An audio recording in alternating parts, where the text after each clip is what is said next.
सभी को नमस्कार। मैं नरेश वत्स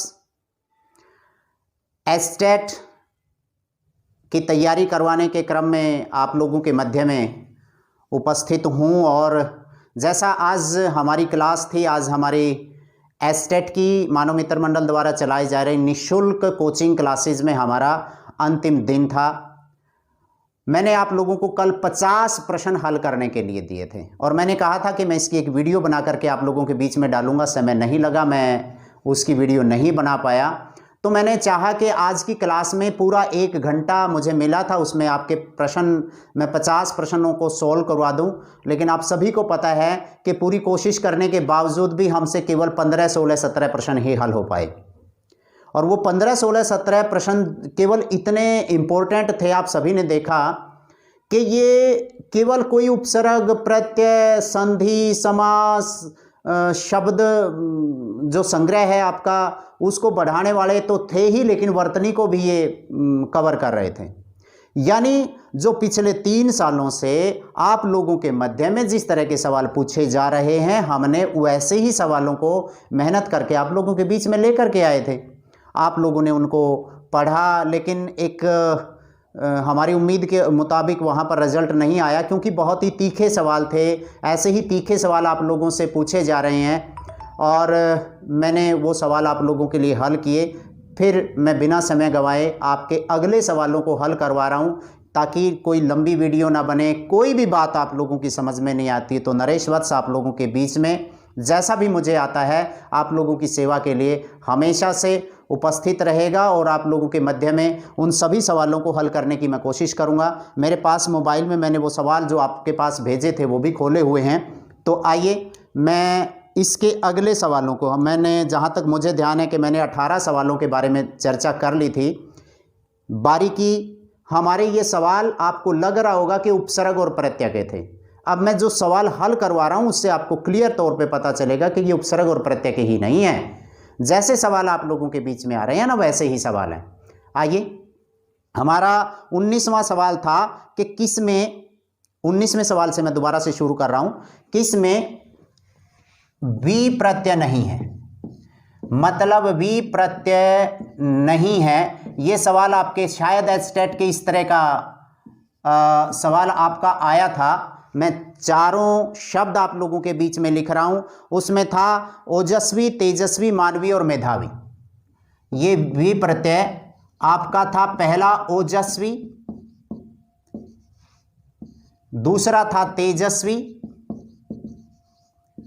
तीसरा था मानवी और चौथा था आपका जो मेरे पास सवाल था मेधावी। एक बार ध्यान दें, आपको थोड़ा सा टाइम तो लगेगा इनको समझने में। ये जो शब्द है इसमें वी प्रत्यय है या नहीं ये हमने देखना था। ये ओरिजिनल जो शब्द है अर्थात मूल जो शब्द है वो ओजस है, ओजस। इसके साथ आपने वी प्रत्यय लगाया और ये ओजस्वी बन गया।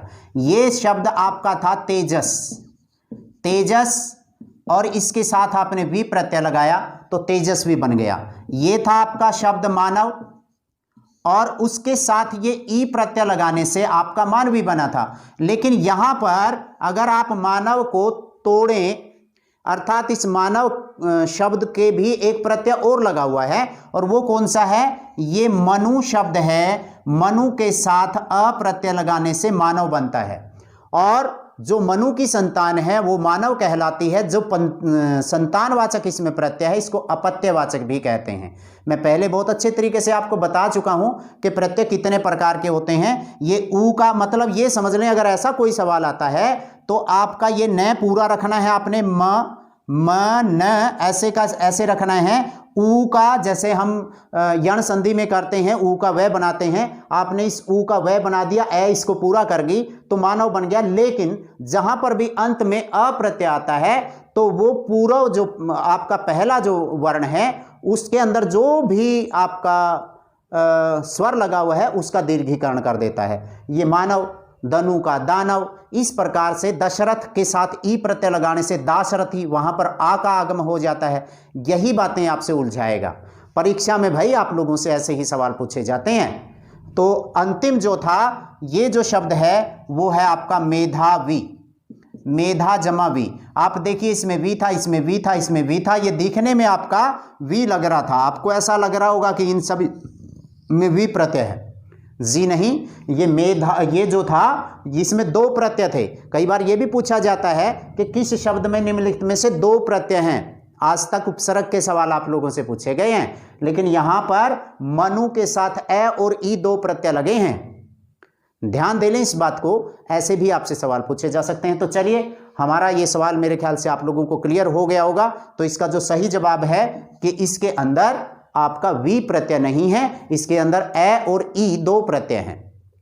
मैं इसको साफ कर रहा हूं। उसके बाद जो अगला सवाल है आपका 19वां, ये मैंने करवा दिया था। 19वां जो सवाल मेरे पास आया है उसमें, यस, ये 19वां ही सवाल था। मैं 20वां सवाल करवा रहा हूं कि किस शब्द में अड़ी प्रत्यय नहीं है। आपने बताना है किस शब्द में अड़ी प्रत्यय नहीं है। अड़ी, अड़े आपकी उत्क्षिप्त ध्वनि है, अड़े और अढ़े जिसके नीचे बिंदी होती है, ये वर्णों में आती है, लेकिन अड़ी प्रत्यय किसमें नहीं है? पहला शब्द है आपका नशेड़ी, एक। दूसरा जो शब्द है आपका इसमें अंतड़ी, ये शब्द है आपका अंतड़ी। ध्यान देना है, बहुत ईमानदारी से इन शब्दों को आपने देखना है, ये आपको परीक्षा में मिलेंगे। तीसरा है पंखुड़ी, ये आपका पंखुड़ी शब्द है। और चौथा जो शब्द है आपका वो है रबड़ी। बहुत अच्छे शब्द हैं। अब आप देखेंगे इसके अंदर अड़ी प्रत्यय, इसमें भी आपको लग रहा है अड़ी प्रत्यय, इसमें भी आपको लग रहा है अड़ी प्रत्यय है, इसमें भी आपको लग रहा है अड़ी प्रत्यय है। देखने में तो लग रहे हैं, लेकिन एक ऐसा शब्द है जिसमें अड़ी प्रत्यय नहीं है। तो क्या लग रहा है? सॉरी, इसमें लिखा हुआ था अड़ी प्रत्यय नहीं है, तो इसका मतलब अड़ी प्रत्यय है या नहीं है आपने देखना। देखने में तो ऐसे ही लग रहे हैं। आप नीचे से एक बार देखें, ये जो शब्द है भाई, ये राब, जिसको आप खाते हैं, राब अड़ी, राजस्थान के अंदर ये एक आटे को घोल करके पता नहीं कैसे बनाई जाती है। आज तक हमने एक बार खाई है, वहीं राजस्थान के लोगों का हमें बहुत आदर सत्कार उन्होंने किया था। तो ये राब जमाड़ी यहाँ पर पूछा जाएगा। अड़ी प्रत्यय लगने के बाद इसके पूर्व जो रै के साथ अ है उसके अंदर दीर्घीकरण होगा, ये ध्यान रखना है। यहाँ पर है पंखुड़ी, ये जो शब्द है आपका पंख के साथ अड़ी प्रत्यय लगाने से ये पंखुड़ी बन गया, लेकिन अड़ी प्रत्यय के कारण से यहाँ पर ऊ का आगम हो जाता है। तीसरा जो है वो शब्द है आपका आंत और अड़ी, ये जो शब्द है मूल, इसको अलग अलग आप करेंगे तो इससे अंतड़ी बनेगा, इसका आ चला जाएगा। और अंतिम जो शब्द है वो आपका है नशा, जमा में एड़ी प्रत्यय है। ये ध्यान दें, इसमें चारों चार शब्द एक जैसे दिखाई दे रहे थे। ये राब जमाड़ी है, ये पंख जमाड़ी है, ये आंत जमाड़ी है, ये नशा जमा एड़ी है। तो ऐसे में आपका नशेड़ी में दिखाई देने में तो आपको ऐसा ही लग रहा था कि सभी के अंदर अड़ी प्रत्यय है, लेकिन भाई पहले शब्द के अंदर अड़ी प्रत्यय नहीं था। सही जवाब आपका ये है। आगे वाले सवाल की तरफ मैं एक बार बढ़ रहा हूं। इससे अगला जो सवाल है, मैं फटाफट में इन सवालों के जवाब जैसे देने की कोशिश कर रहा हूं। तो आपका 21वां जो सवाल था उसमें है ई प्रत्यय नहीं है। किस में? ध्यान दें, ई प्रत्यय नहीं है।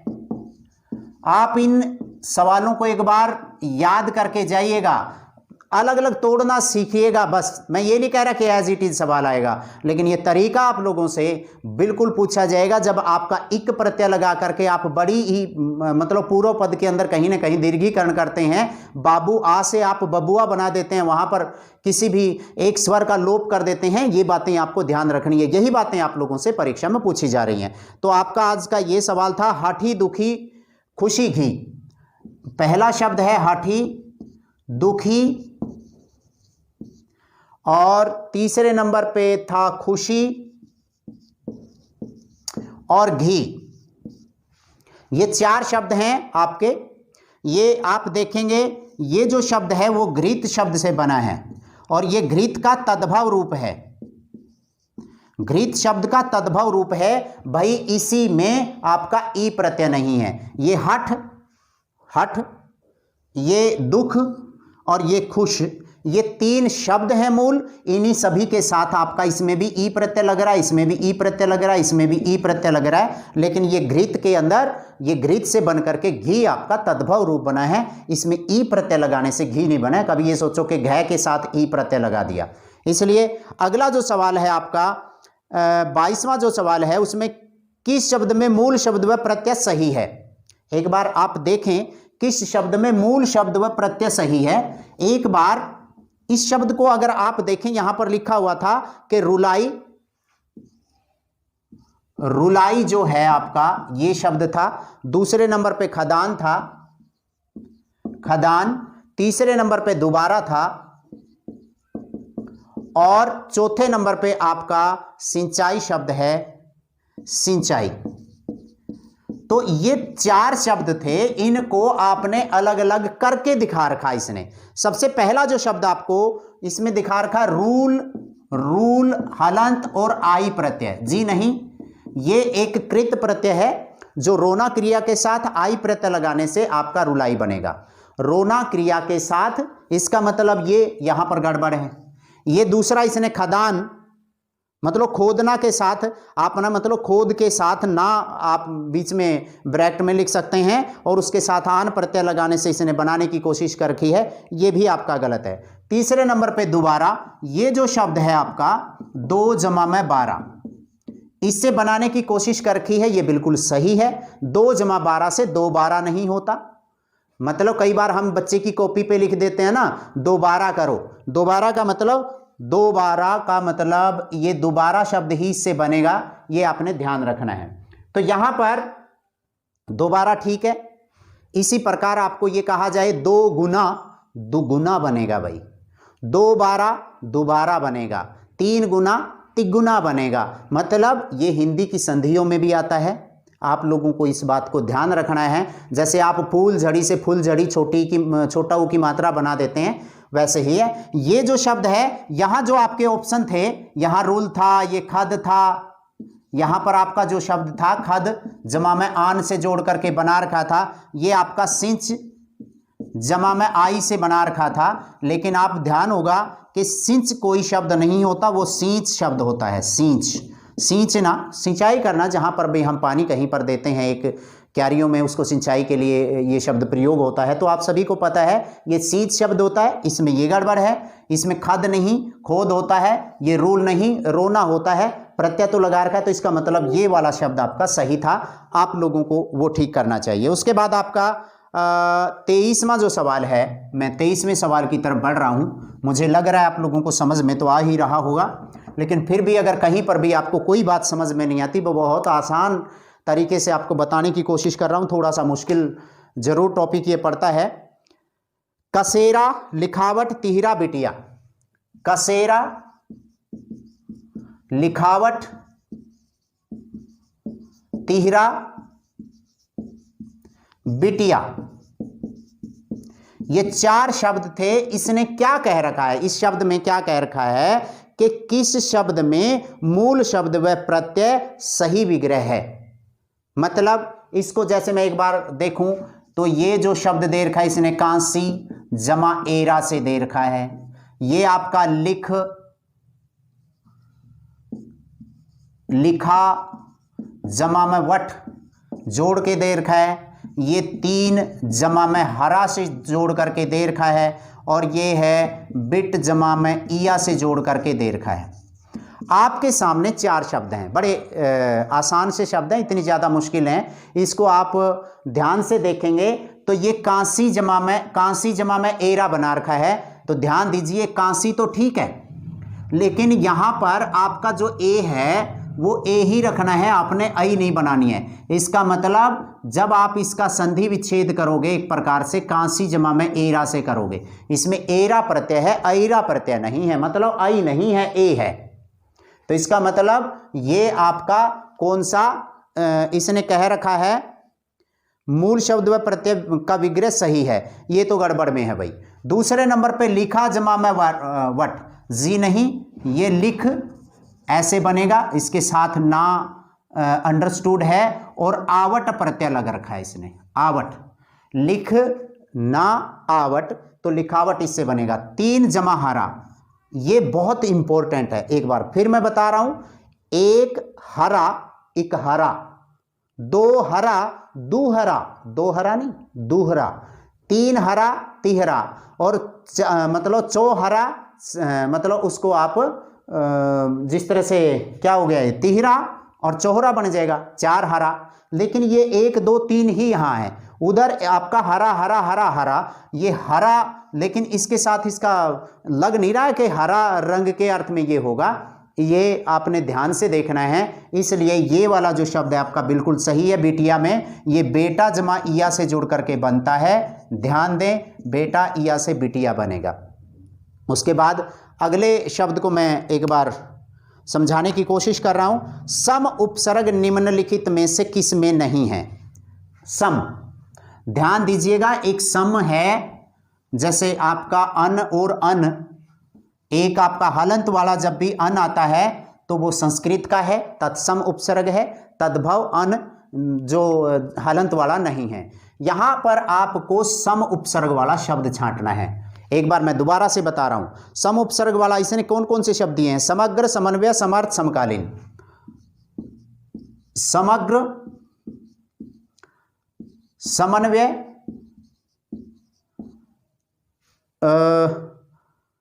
तीसरा है समर्थ और समकालीन, समर्थ और समकालीन। भाई बड़े ध्यान से इसको देखिएगा, लग रहा है सभी में सम उपसर्ग लग रहा है, इसमें भी सम सम सम, अगर आप इसको ये ऐसे ऐसे ऐसे कट मारोगे तो इसका मतलब लग तो रहा है सभी में सम है, लेकिन कहीं ना कहीं गड़बड़ है। पूरा ध्यान से आपको देखना पड़ेगा। कैसे? ये है सम प्लस अग्र, ध्यान दें।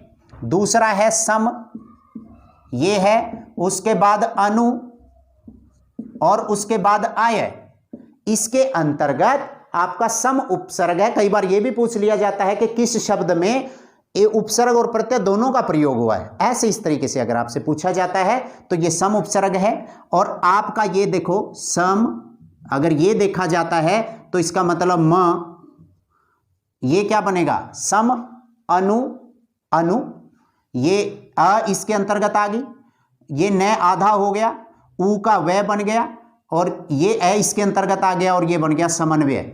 तो इसका मतलब सम उपसर्ग है इसमें भी, अनु उपसर्ग भी है इसमें, आय। उसके बाद ये समर्थ है, ये आपका शब्द है सम जमा में अर्थ, तो या क्या है, ये अ इसके अंदर आकर के समर्थ बन गया, इसमें भी सम उपसर्ग हो गया, इसमें भी सम उपसर्ग हो गया। अगर आप इसको देखें तो ये जो उपसर्ग है ये सम जमा में कालीन है।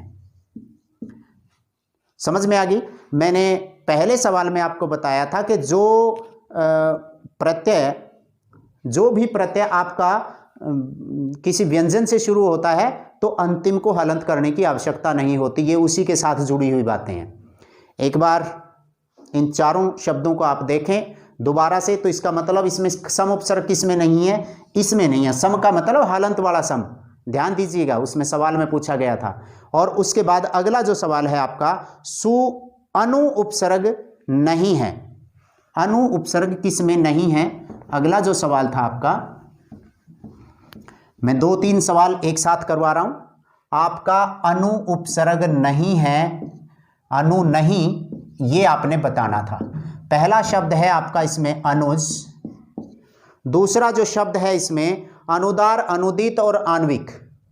अनुदार, अनुदित, ध्यान दें इसमें बड़ी की मात्रा है, और आणविक, ये शब्द थे आपके। आप इनको तोड़ें, मैंने बताया था जैसे अनुज ये आपका शब्दार्थ में आ सकता है, तो ज इसका मूल शब्द है और अनु इसके साथ उपसर्ग लगा हुआ है। अनु ज, अनु का मतलब पीछे, जय का मतलब जन्म लेता, जो मेरे से पीछे जन्म लिया वो मेरा अनुज, मेरा छोटा भाई, अनुजा मेरी छोटी बहन, अग्रज बड़ा भाई, अग्रजा छोटी बहन, आसान से हैं। और इसके अंदर अगर आपने देखा अनु और दार शब्द है तो ये अनु उपसर्ग इसमें भी है। आपने बताना है जिसमें अनु नहीं है।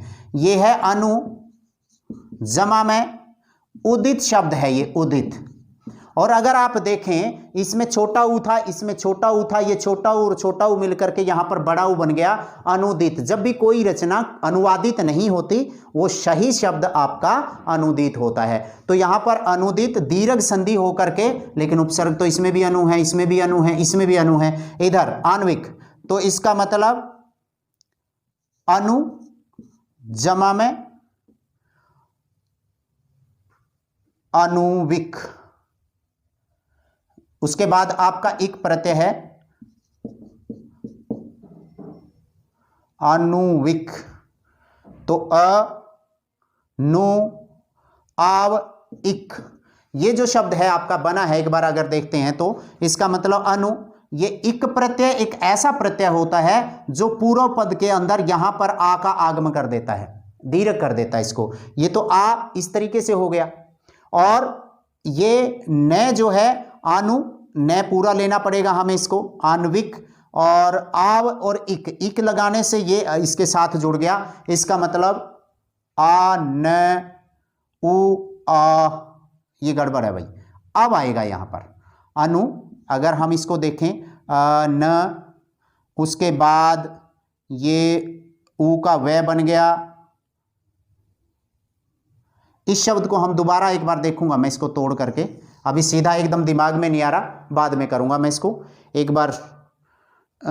कहीं लिखने में गड़बड़ है या मेरे ही दोनों चीज़ों में है कि इसके अंदर आ का भी आगमन हो रहा है और न आधी कहाँ जाएगी, एक बार मैं दोबारा से देख करके बताऊंगा, इसको देखूंगा दोबारा से तोड़ करके। अनु अनु अव इक, न आधा है, ऊ का बन गया वह, और वह फिर ये दूसरा कहाँ से आ गया, इसका मतलब ये भी अलग है आपका, तो इक इसके साथ जुड़ गया ये आणविक। तो इक के कारण से यहाँ पर मेरे हिसाब से ये जो है यहाँ पर केवल ए आनी चाहिए भाई, अनु ए इक। अगर हम ऐसा बनाते हैं तो ये न आधी, उसके बाद ऊ का बन गया वह, ये ए ने ये पूरा कर दिया, और क्योंकि बाद में इक प्रत्यय था इसलिए इसके साथ आपका आ का आगमन हो गया, और ये आणविक इस तरीके से बनेगा अगर ये बनता है तो, ठीक है। तो अनु ए इक, तो इसमें भी अनु प्रत्यय हो गया। तो कहीं ना कहीं इसके जो अनु प्रत्यय वाला कौन सा शब्द नहीं है, इनमें तो सारे के सारे हैं भाई। अनु इसमें भी है, अनु इसमें भी है, अनु इसमें भी है, और अनु इसमें भी है। ये चारों के चारों शब्द थे, कोई भी ऐसा शब्द नहीं दिया गया इसमें जिसमें अनु उपसर्ग ना हो, क्योंकि हमने तो केवल समझने की बात देखनी थी। और उसके बाद मैं अगला सवाल और आपको समझा रहा हूं, ये सामने ही रखा हुआ है, कहीं ना कहीं आपको यहाँ कोई गड़बड़ लगती है तो मैं दोबारा से इसको बताने की कोशिश भी करूँगा।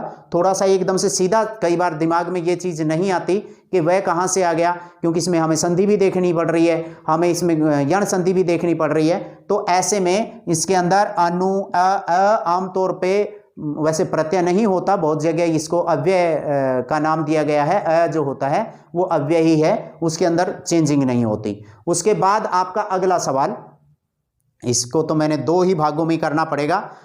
अगला जो शब्द है आपका, यस, किस शब्द में सु उपसर्ग नहीं है? सु उपसर्ग आपका देखना है कि सु नहीं है, आपने ये इस तरीके से देखना है। एक बार हम देख रहे हैं सौभाग्य, स्वल्प, सुखद और सूक्ति। सौभाग्य कोई बात नहीं है, सौभाग्य, स्वल्प, सुखद और सूक्ति, ये आपके चार शब्द थे। आइए हम इनको एक बार देखते हैं।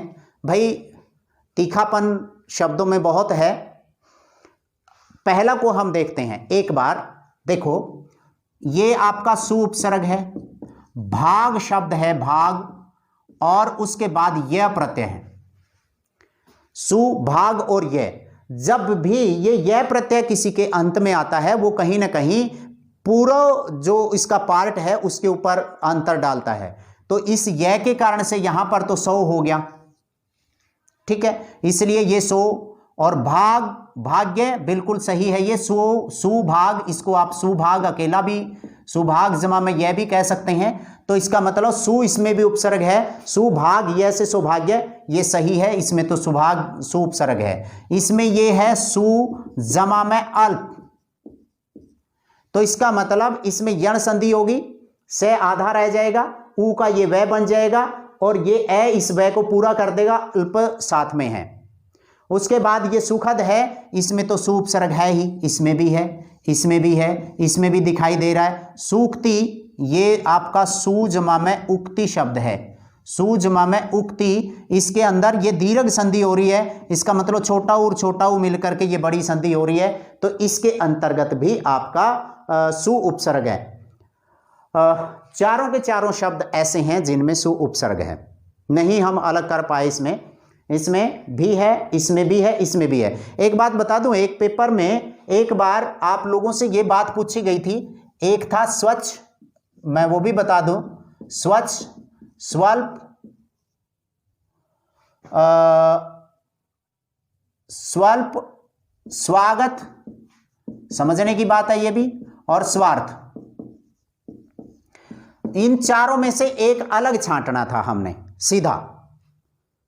मुझे स्वल्प देख करके याद आ गया, जिनको संधि का और उपसर्ग प्रत्यय को अलग करने का ज्ञान था उन्होंने फटाक से कर दिया कि ये सु जमा में अच से जुड़ करके बन गया, और इसमें यण संधि होगी, से का से आधा रह गया, ऊ का वह बन गया, च छ इसके साथ जुड़ गई, ये ए इसको पूरा कर गया। ये सु जमा अल्प जैसे हमने वहां पर किया है, ये सु जमा में आगत, सु जमा में आगत ये ऐसे हो गया, और ये सु जमा में अर्थ नहीं था, ये सु जमा में आर्थ बनाने की कोशिश की, आर्थ तो होता नहीं है, ये वास्तव में क्या था, स्व जमा में अर्थ था, अपना जो मतलब होता है। इसलिए इसमें इस शब्द में दीर्घ संधि थी और इसमें आपकी यण संधि थी, इसमें भी यण थी, इसमें भी यण थी, तो इसलिए ऐसे शब्दों को भी हमने अलग अलग तोड़ करके देखने की कोशिश करनी है।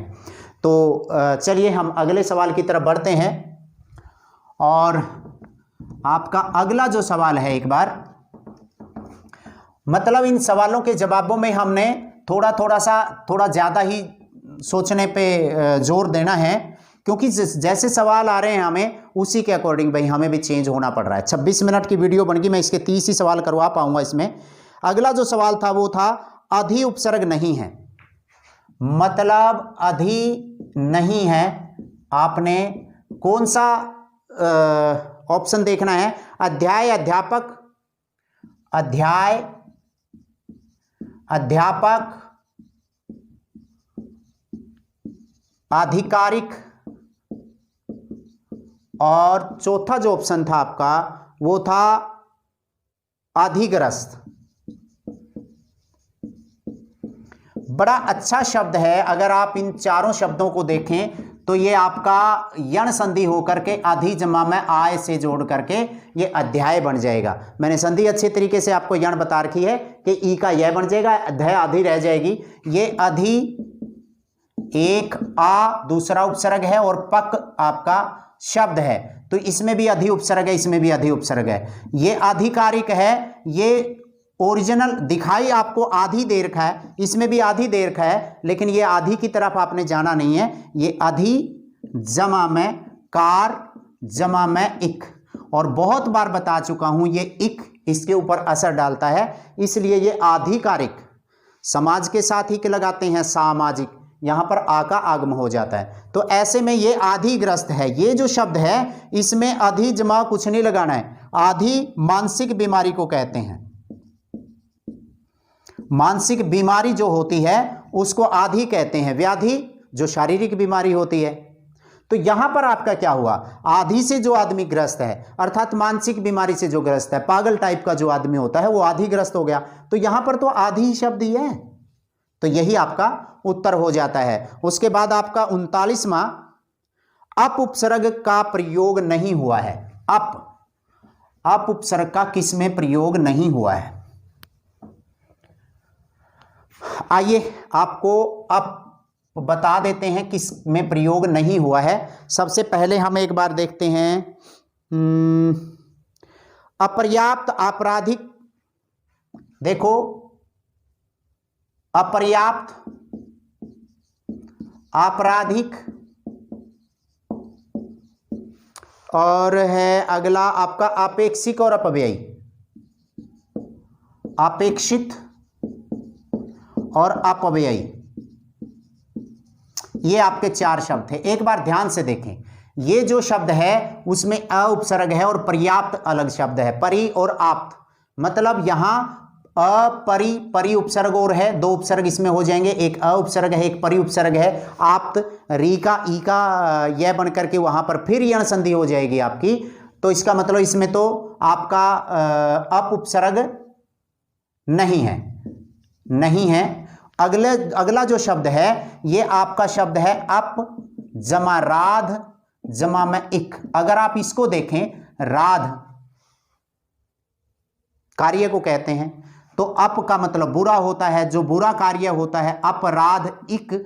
और जब भी आप ये इक प्रत्यय लगता है, फिर मैं बताता हूं, पहले वाले के अंदर ये आ का आगमन कर देगा, तो इसका आ का आगमन होने से ये आपका आपराधिक बन जाएगा। ये अपेक्षित है, मतलब अप जमा में ईक्षित, ईक्षा, ईक्षित अगर आपका हो जाता है, ई इसमें बड़ी ई आएगी, आपने क्या देखना है, तो अप ईक्षित, तो इसका मतलब ईक्ष और इत जो है इसके लास्ट में इत भी हम कह सकते हैं, तो ये इसके कारण से ये अपेक्षित हो गया, अप ईक्ष इत। तो ऐसे में है, ये अगला में भी अपव्ययी है, तो किस में नहीं है, आपका पहले में नहीं है, अपर्याप्त। सारे शब्द एक दूसरे के साथ जुड़े हुए हैं।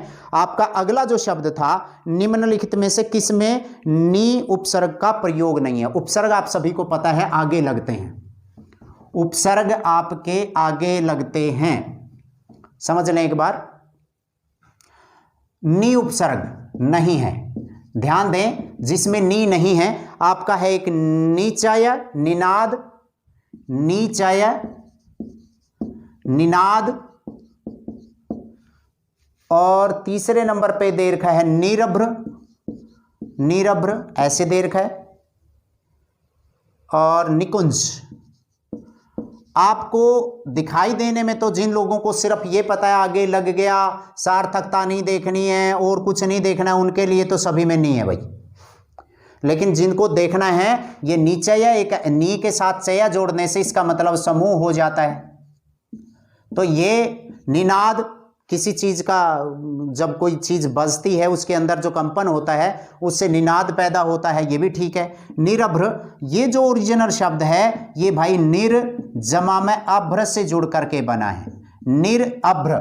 अभ्र का मतलब बादल होता है, ऐसा आसमान जिसके अंदर अभ्र ना हो, निरअभ्र, बिना बादल, मतलब बिल्कुल साफ आसमान को निरभ्र कहते हैं, इसलिए ये निरभ्र जो है इस तरीके से लिखा जाएगा। निकुंज, कुंज जहां पर बेल पत्तियां बहुत सारे पौधे हो उनके बीच में की जो जगह है निकुंज, आप उसको कह सकते हैं। तो यहां पर आपके जिसके अंदर नी उपसर्ग नहीं है, इसमें नहीं है, निरभ्र में इसमें निर उपसर्ग है, ना कि नी। उसके बाद अगला जो सवाल अंतिम है आज का इस वीडियो में मैं कम से कम इतना ही करवाऊंगा, उसके बाद 20 सवाल और बच जाएंगे। अधि उपसर्ग से बना शब्द, अध्यादेश, अध्यापक, अधीर, अधित्य का।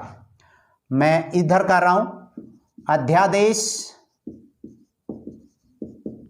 अध्यापक, तीसरा जो शब्द है वो है आपका अधीर और अधित्य का, अधीर और अधित्य का।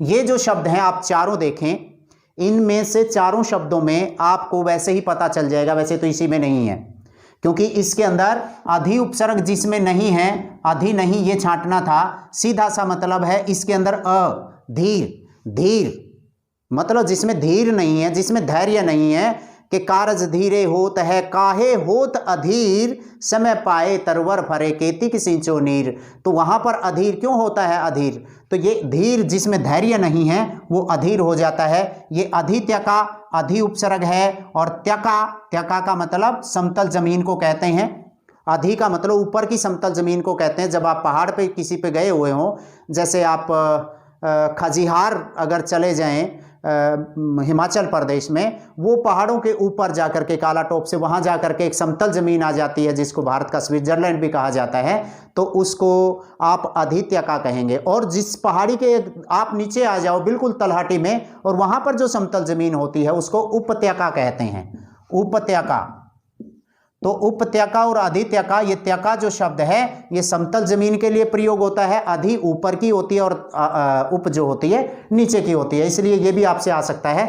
ये अधि आपक, ये पहले भी मैंने आपको बता दिया, ये अधि आ और पक, इसमें वैसे दो उपसर्ग हैं, 2-3 बार बोर्ड ठीक नहीं कर रहा इसको, 2 उपसर्ग हैं भाई इसमें, लेकिन बोर्ड इसको लगातार दे भी रहा है।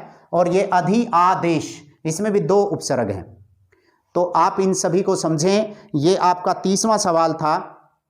फिलहाल इस वीडियो को मैं यही विराम दे रहा हूं, लेकिन क्योंकि ताकि लंबी वीडियो ना बने, मैं इसका उपसर्ग प्रत्यय का तीसरा भाग बना करके आप लोगों के पास भेज रहा हूं। आज इस वीडियो में इतना ही।